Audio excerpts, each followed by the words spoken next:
I'd like to ask you, Jason DeBono, what is the biggest risk? I think the biggest risk for a self-directed account is that you take responsibility for all the investments.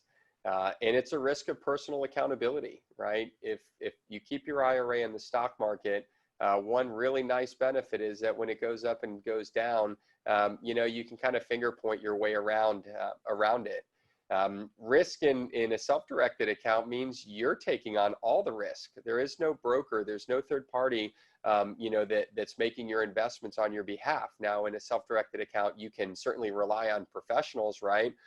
Commercial brokers that can give you guidance and advice, insurance agents that can help you walk through the process.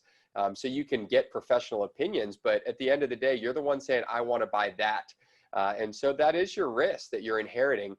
Obviously, I love your example of kind of the three approaches, right? Which is to look at risk and understand whether or not we can avoid it, minimize it, or transfer it.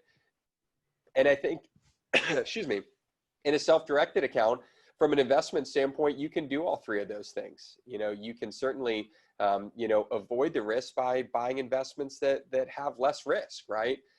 You can minimize it by educating yourself, right?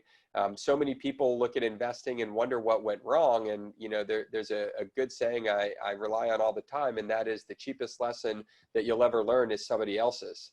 And, we all learn lots of lessons the hard way, and some of those can be very costly in terms of time, energy, and money. So when it comes to investing, seeking advice and counsel and knowledge and expertise is a wise thing to do. Literally and figuratively, so you can minimize your risk by investing into what you know and understand it. And then transferring risk, make no mistake, if you move money from stocks and bonds into the real estate market, you're transferring risk, right? You're transferring the risk and exposure in the stock market to the risk and exposure in the real estate market. And that's a personal decision that each and every person that makes that choice has to look at. And for a lot of our clients, they're reducing risk by moving it, right? They're transferring risk from one asset class that they don't know a whole lot about to an asset class that they, in most cases, know a good deal about. So all of those kind of long answer to a short question. But without a doubt, if you're going to self-direct your account, the risk you're taking on is that you are 100% responsible.